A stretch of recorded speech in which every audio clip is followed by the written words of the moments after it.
Welcome to আখড়া study.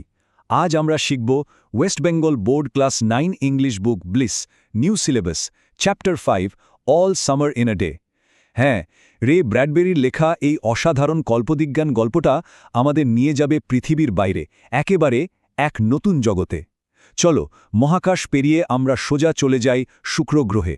গল্পের গভীরে ঢুকে একেবারে দৃশ্যগুলোকে চোখের সামনে ভাসিয়ে তোলার চেষ্টা করি। আচ্ছা, একটু কল্পনা করার চেষ্টা করি। টানা 7 বছর ধরে শুধু বৃষ্টি আর বৃষ্টি, দিন নেই রাত নেই, জলের প্রবল স্রোত বয়েই চলেছে। শুক্রগ্রহের এই অন্ধকার আর বিষণ্ণ পরিবেশটা কিন্তু ঠিক এমনই। বিশাল বিশাল জলোচ্ছ্বাস ধেয়ে আসছে, আর হাজার হাজার বনভূমি বৃষ্টির দাপটে যেন পিষ্ট হয়ে যাচ্ছে। পৃথিবী থেকে রকেটে করে যারা এখানে এসে সভ্যতা গড়ে তুলেছিল, তাদের জীবন এই অন্তহীন ধূসর বৃষ্টির চাদরে ঢাকা পড়ে গেছে। ভাবলেই কেমন একটা একঘেয়ে আর ক্লান্তিকর অনুভূতি হয়, তাই না? আর এই দমবন্ধ করা পরিবেশে সবচেয়ে বেশি কষ্ট কাদের জানো? এখানকার ছোট ছোট বাচ্চাদের। মাটির নিচের শহরের সেই সুড়ঙ্গগুলোতে দাঁড়িয়ে থাকা এই বাচ্চাদের বয়স এখন মাত্র 9 বছর। মানে শেষবার যখন তারা সূর্য দেখেছিল, তখন তাদের বয়স ছিল মোটে 2। স্বাভাবিকভাবেই সূর্যের কোনো স্পষ্ট স্মৃতি তাদের নেই। আজ তারা সবাই জানালার ভিজে কাচের উপর নিজেদের ফ্যাকাশের মুখগুলো চেপে ধরে অধীর আগ্রহে বাইরে তাকিয়ে আছে। তাদের সবার মনে একটাই প্রশ্ন, আজ কি সত্যি সূর্য উঠবে? আজই কি সেই দিন? একটা দারুণ ইন্টারেস্টিং ব্যাপার হলো, গতকালই কিন্তু ক্লাসে ওরা সূর্য নিয়ে অনেক কিছু শিখেছে। ওরা জেনেছে যে সূর্য দেখতে একেবারে একটা বড় উজ্জ্বল লেবুর মতো, আর তার মধ্যে দারুণ একটা উষ্ণতা আছে। মাটির নিচের ওই ক্লাসরুমে বসে ওরা সূর্যকে নিয়ে ছোট ছোট গল্প, প্রবন্ধ, কবিতাও লিখে ফেলেছে। এক বাচ্চা তো লিখেছিল, আমার মনে হয় সূর্য হলো এমন এক ফুল যা মাত্র 1 ঘন্টার জন্য ফুটে। আসল সূর্যের কথা মনে না থাকলেও ওদের কল্পনায় সূর্য ঠিক এভাবেই ধরা দিয়েছে। আর এরপরই সেই বহু প্রতীক্ষিত মুহূর্তটা আসতে শুরু করল। অবিরাম ঝরতে থাকা বৃষ্টি ধীরে ধীরে কমতে শুরু করল, আর তারপর সব থেমে গেল। ঠিক যেন কোনো প্রলয়ঙ্কারী হারিকেন হঠাৎ করে তার সমস্ত শব্দ হারিয়ে ফেলেছে। কোনো নড়াচড়া নেই, কোনো কম্পন নেই, শুধু এক অদ্ভুত গভীর নীরবতা। সাইলেন্সটা এতটাই বেশি ছিল যে মনে হচ্ছিল যেন সবার কান বন্ধ হয়ে গেছে। বাচ্চারা স্তব্ধ হয়ে দাঁড়িয়ে পড়ল, আর সেই বিশাল দরজাটা ধীরে ধীরে সরে গেল। অবশেষে জাদুকরী সেই মুহূর্ত। ধূসর মেঘের আড়াল থেকে বেরিয়ে এলো এক বিশাল জ্বলন্ত ব্রোঞ্জ রঙের সূর্য, আর চারপাশের আকাশ হয়ে উঠল প্রখর উজ্জ্বল নীল। এতদিন ধরে অন্ধকারে ঢাকা থাকা জঙ্গলটা যেন সূর্যের আলোয় একদম জ্বলে উঠল। মন্ত্রমুগ্ধের মতো দাঁড়িয়ে থাকা বাচ্চারা এবার আনন্দে চিৎকার করতে করতে সেই গ্রীষ্মের আলোর দিকে ছুটে বেরিয়ে এলো। 7 বছরের জমে থাকা অন্ধকার যেন এক নিমিষে উধাও। বাচ্চারা তো আনন্দে পাগল হয়ে ছুটে চলল শুক্র গ্রহের সেই বিশাল জঙ্গলের দিকে। বছরের পর বছর রোদ না পেয়ে জঙ্গলের রং কেমন হয়ে গিয়েছিল জানো? অনেকটা রাবার, ছাই আর কালির মতো। কিন্তু এখন সেই জঙ্গল 2 হাত ভরে সূর্যের আলো শুষে নিচ্ছে। বাচ্চারা তাদের জ্যাকেট খুলে ফেলল, যাতে রোদের ওই কাঙ্ক্ষিত উষ্ণতা সরাসরি গায়ে লাগে। নরম গালছেতে শুয়ে পড়া, লুকোচুরি খেলা আর তাজা বাতাস বুক ভরে নেওয়া সব চলতে লাগল। সময় মাত্র 1 ঘন্টা, তাই তারা এক মুহূর্তের জন্য থামা ভুলে বন্য প্রাণীর মতো ছুটতে লাগল। এই নিরঙ্কুশ স্বাধীনতার আনন্দ সত্যিই ভাষা প্রকাশ করার মতো নয়। কিন্তু সব আনন্দেরই বোধহয় একটা শেষ থাকে। ছুটোছুটি করতে করতেই হঠাৎ একটা মেয়ে কেঁদে উঠল। সবাই থমকে দাঁড়াল। মেয়েটি খোলা জায়গায় দাঁড়িয়ে কাঁপতে কাঁপতে হাত বাড়িয়ে দিল। সবাই দেখল তার হাতের তালুর ঠিক মাঝখানে এসে পড়েছে একটি বিশাল ঠান্ডা বৃষ্টির ফোঁটা। এক মুহূর্তের জন্য যেন সময়টাই থমকে গেল। বাচ্চাদের মুখের হাসি নিমেষে মিলিয়ে গেল। তারা বুঝতে পারল তাদের ওই মহামূল্যবান 1 ঘন্টার গ্রীষ্মকাল শেষ হয়ে এসেছে। হঠাৎ এক ভয়ানক বজ্রপাতের শব্দ। উজ্জ্বল আকাশ চোখের পলকে আবার মধ্যরাতের মতো অন্ধকার হয়ে গেল।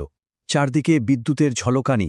বাচ্চারা একে অপরের গায়ে ধাক্কা খেতে খেতে পাগলের মতো সুড়ঙ্গের দিকে ছুটে পালাতে লাগল।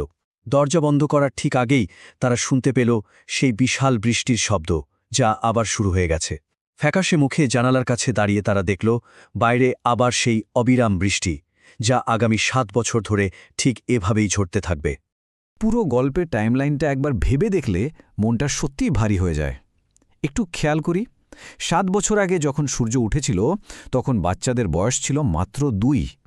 গতকাল তারা ক্লাসে এই সূর্য নিয়ে পড়াশোনা করেছে। আজ তারা পেল মাত্র 1 ঘন্টার চরম আনন্দ। আর তারপর আবারও শুরু হলো সেই দীর্ঘ 7 বছরের অপেক্ষা। দীর্ঘস্থায়ী অন্ধকারের তুলনায় এই 1 ঘন্টার আনন্দ যেন কতই না ক্ষণস্থায়ী। গল্পের এই আবেগময় যাত্রা থেকে বেরিয়ে এসে চলো এবার আমরা আমাদের পাঠ্য বইয়ের ওয়ার্ড নেস্ট বা শব্দভাণ্ডার নিয়ে একটু আলোচনা করি। এখানে বেশ কিছু চমৎকার শব্দ আছে, যেমন ধরো চ্যাটার্ড, এর মানে হলো খুব দ্রুত আর অনর্গল কথা বলা। স্ল্যাকেন্ড মানে ধীর হয়ে আসা, ঠিক যেমন বৃষ্টিটা কমে আসছিল। স্কুইন্টেড মানে আংশিক চোখ বন্ধ করে তাকানো, ওই যে সূর্যের দিকে তাকিয়ে বাচ্চারা করেছিল। আর সেভার্ড মানে হলো কোনো কিছুর স্বাদ বা আনন্দ একেবারে পুরোপুরি উপভোগ করা। এবার এক্সারসাইজ 1 এবং 2 এর কিছু গুরুত্বপূর্ণ তথ্য আমরা চট করে মিলিয়ে নেব।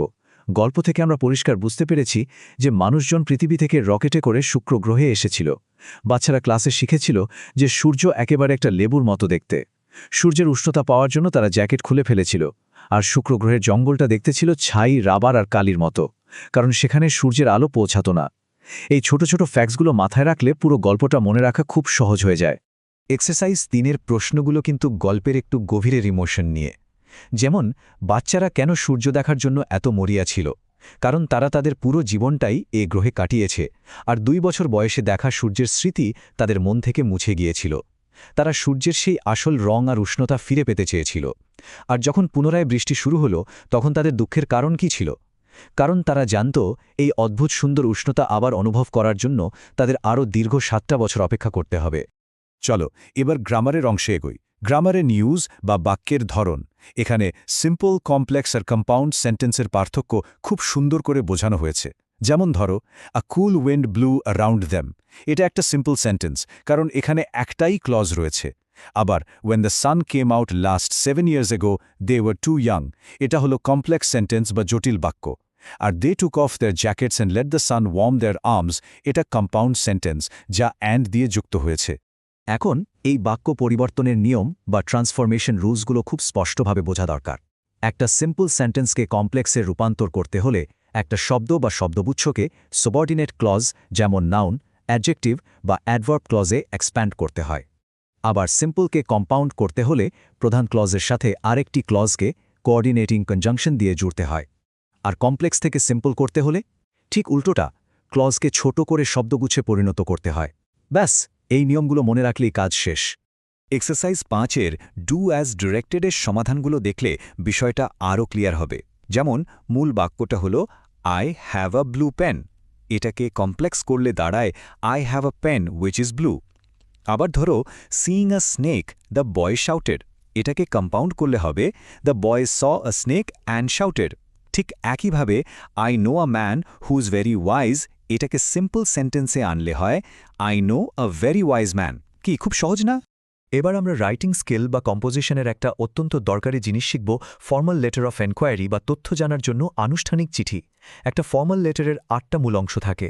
প্রথমে যাকে চিঠি লেখা হচ্ছে তার নাম, পদবি আর ঠিকানা। দ্বিতীয়ত চিঠির সংক্ষিপ্ত বিষয় বা সাবজেক্ট। এরপর স্যালুটেশন। চতুর্থ অংশে চিঠির মূল বিষয়বস্তু বা বডি। তারপর সাবস্ক্রিপশন, প্রেরকের স্বাক্ষর, প্রেরকের নিজস্ব ঠিকানা আর একদম শেষে চিঠি লেখার তারিখ। এই 8টা ধাপ মেনে চললে একটা পারফেক্ট চিঠি লেখা যায়। এক্সারসাইজ 6-এ ঠিক এই রুলগুলো অ্যাপ্লাই করে একটা চিঠি লিখতে হবে। এলাকার পোস্টমাস্টারকে চিঠি লিখে জানাতে হবে যে তোমার একটা গুরুত্বপূর্ণ চিঠি হারিয়ে গেছে আর সেটা খুঁজে পেতে সাহায্য দরকার। ওই 8টা ধাপ ফলো করে খুব সহজ ভাষায় এটা লিখে ফেলা যায়।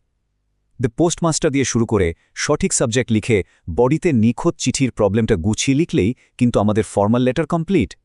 একবার ভাবা যাক তো, প্রতি 7 বছরে যদি মাত্র একবার সূর্যের আলো আর উষ্ণতা অনুভব করার সুযোগ পাওয়া যায়, তাহলে ঠিক কেমন লাগবে? প্রকৃতির এই সাধারণ উপহারগুলো আমাদের জীবনে কতটা দামি, তাই গল্পটা খুব গভীরভাবে বুঝিয়ে দেয়। আশা করি আজকের এই আলোচনা সবার খুব ভালো লেগেছে এবং কাজে আসবে। এরকম আরও আকর্ষণীয় এবং শিক্ষামূলক আলোচনার জন্য অবশ্যই লাইক, শেয়ার এবং সাবস্ক্রাইব করুন আখড়া স্টাডি ইউটিউব চ্যানেল। ভালো থাকবেন, সুস্থ থাকবেন এবং সবসময় শেখার আনন্দে মেতে থাকবেন।